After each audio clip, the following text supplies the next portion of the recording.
That's right, PETA's back at it again. This slimy company is back up to their old tricks again, but it's not really like they ever stopped. Today we're going to look at the new awful game that PETA cooked up. Along with a couple other dumb things that PETA has done, this is basically like a mini PETA news show. First of all, did you know that vegan milk is more expensive than regular milk at Starbucks? Kind of unfortunate for people who literally cannot drink regular milk, sure, but PETA's response to this was to go into Roblox and protest in a virtual Starbucks. They danced with signs and glued their virtual hands to the counter of Starbucks because this is what really makes a difference in this world. It's not like the other Roblox players who are annoyed can log off or maybe change the world they're playing in. At least that bunny's got some moves. So I looked into the Starbucks vegan milk debacle myself, and it seems like PETA is not the one with the craziest take for probably the first time ever. I found an article by The Guardian saying that this upcharge for vegan milk is not only illogical, but it might be racist. I'll put the article in the description if you want to take a look. However, my take on the matter is that if you're already going into Starbucks then you probably already don't care about spending too much money for coffee. That place is insanely expensive, poor choices have already been made. Speaking of Roblox, PETA released a virtual world of their headquarters, similar to the virtual world that they made in Minecraft. Unfortunately, this Roblox server was only up for a limited time and I missed it. Also, I can barely find any footage of this event online, so if you have any, please send it my way, because it looks really good, and I wanna see it, you know? No, for no other reason. Anyway, for those new to the channel, People for the Ethical Treatment of Animals, aka PETA, has released tons and tons of video games. Games you may have already seen, like this gruesome Cooking Mama ripoff. Here you cut the head off a turkey and play with its delicious guts. Or maybe you've seen their Pokemon parodies where they pretend as if everyone is a bloodthirsty Pokemon killer. And yes, that's Grimace right there. He joined the party just so PETA could bash McDonald's. And if you were wondering, yes, of course PETA did the Grimace challenge. Or they kinda did, that's literally just not the Grimace shake they used. But once the guy does drink the shake, this happens. So the text is saying that cows are the real victims of the Grimace challenge. And no, I think this guy's a real victim. And this guy, and her, and me.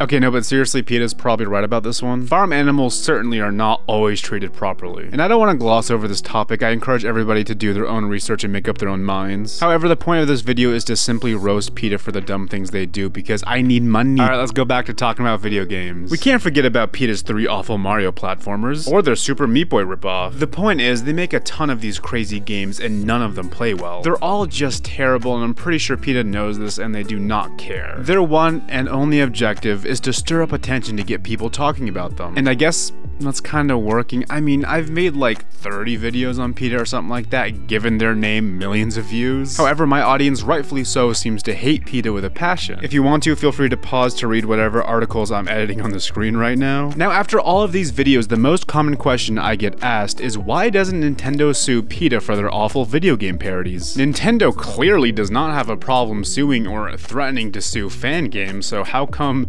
PETA's getting away with their 5 Mario and Pokemon parodies? Well, to my understanding, Nintendo really just can't sue PETA because PETA makes it very clear that all of their video games are parodies specifically. Parodies are legally protected under the First Amendment as a form of self-expression. By definition, a parody is a deliberate exaggeration for comic effect. So if you're just making a fan game, Nintendo is way more likely to sue you for copyright infringement. And that's because legally it's their property and you're not quote-unquote transforming it enough. Kinda stupid, I know, but what can you do? Anyway, let's now talk about the main event. PETA made a brand new, beautiful video game called Whole Lotta Lies. It's an incredibly short game, so I figured I would just show you my actual gameplay of it and my first impressions. Also, Marshmallow has been released from his ball. If you know, you know. Thank you everybody for 150,000 subscribers. Now, here's a whole lot of lies. So the one thing I know about this game is that there's pigs and there's lies. Not a good combination. I genuinely have no idea what to expect. I don't remember the last PETA game that was released. I think it was that pretty bad monkey game that was made by a high schooler, so... Okay, so we're... Oh, hello friend. How do I interact? Space. Hey, I like that pig noise. Hey, I think you should talk with the others. Pixie, we gotta get out of here. It's so dark and dirty. Smells awful too, ick. Some of the humans are going around and clamping something onto our ears. I don't know why, don't let them get you. Okay. Oh! I walked in the brown and I lost health. Okay, that's important, I guess. I wish I could see my mom again. I miss her so much. Do you think she's okay, Pixie? No, I don't. Watch out for the workers, they tagged my ear. They're gonna get you, Pixie, I know it. I don't want to touch this filth. When was the last time this place was cleaned? One of the workers is looking right at you. You might want to run. Run as fast as you can. Okay, and you can sprint by holding shift. Is this the game? Because I know on the title screen it said longest time survived. Is this an endless game where I just run from the farm the whole time? Oh, carrot. I'm faster now, I think. Wait, what does that mean? Is a monster coming? Is this like... Is it like Spelunky where like the ghost is coming because I've been here too long? I've been caught. Oh! Yeah, that's not even that gruesome, PETA. Come on, you can do better. That's not a challenge, PETA. Don't do anything ever again. That's not a challenge. You were caught and a worker tagged your ear. Your ear hurts, but you return to your group. As the days pass, you feel a growing sense of dread. My whole body is aching. I hope someone will come and take care of me. I miss my mom. I miss her so much. I know she would help me if she could. Why is my brother sick? No one has come to help him. Why won't they do anything? He's doomed, isn't he? Just like the others who got sick. Pixie, please don't get sick too, okay? So many have gotten sick, all crowded together in this filthy place. We're all here just to be kicked, aren't we? Killed? Did I read that wrong? Something terrible is about to go down. I can feel it.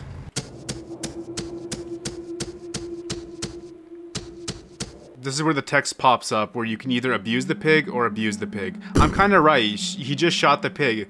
He had no other option. I mean, honestly, as far as like the pixel art goes, this game could look way worse. It's not anything pretty though. It's probably not meant to be pretty. I don't know how to escape this. Like, you can just be cornered in this game. I think the point is to stay in like certain areas where you can loop properly, but if you just go to one side, you're just done. That's fun. One of the coworkers killed your friend with a captive bolt gun because he got sick after many days of neglect. Witnessing his painful death, you panicked and tried to escape, but you were caught and taken back to the dark, terrifying pen. As time passes, you start to sense that the end is approaching. Oh, I'm a little fat piggy now. Aw. They're taking everyone away. I can smell the fear in the air. I don't want to die. This is it. Pixie, whatever's next, I'll miss you. Goodbye. You're next? Now the pig is gonna kill me. Goodbye, Pixie. Is this it? Do I get another chase scene? I'm probably too fat to run fast. I'm actually in huge focus mode right now. But that carrot did not give me much speed. Wait, do the carrots always spawn in the same place? Do I actually just have an infinite loop of where I can run to? No, they don't always spawn in the same place. Oh, I hit the mud. Why am I slowing down so much? Well, that was rigged against me. Those are some dirty pigs. Fortunately for you, this is just a game. But millions of pigs really suffer this way in the meat industry. Even farms that claim to sell humane meat force these smart, sensitive social individuals to live in filthy, crowded conditions, usually with zero regard for their well-being. They live out their short lives without ever setting foot on grass or feeling the sun on their backs just to be killed for their flesh. Don't believe... Oh, I have to censor that one for YouTube. Don't believe misleading labels like enriched environment on meat sold at Whole Foods or any other store promoting the humane meat lie. When animals are used to profit, they always suffer. There is no such thing as humane meats. There's only one truly animal-friendly label that you should look for: vegan. That's it. Okay. I mean, that game wasn't so bad. I feel like PETA actually had a good point this time. Anyway, I'm launching a Patreon! Join there to get beautiful behind-the-scenes content and help support me. I'd appreciate it a lot. Yeah, thank you everybody so much for watching. We're back at it. Long-form videos. No promised schedule, but more consistently. Yeah, I took a break, but now I'm back. Anyway, hope you all have a fantastic Tuesday.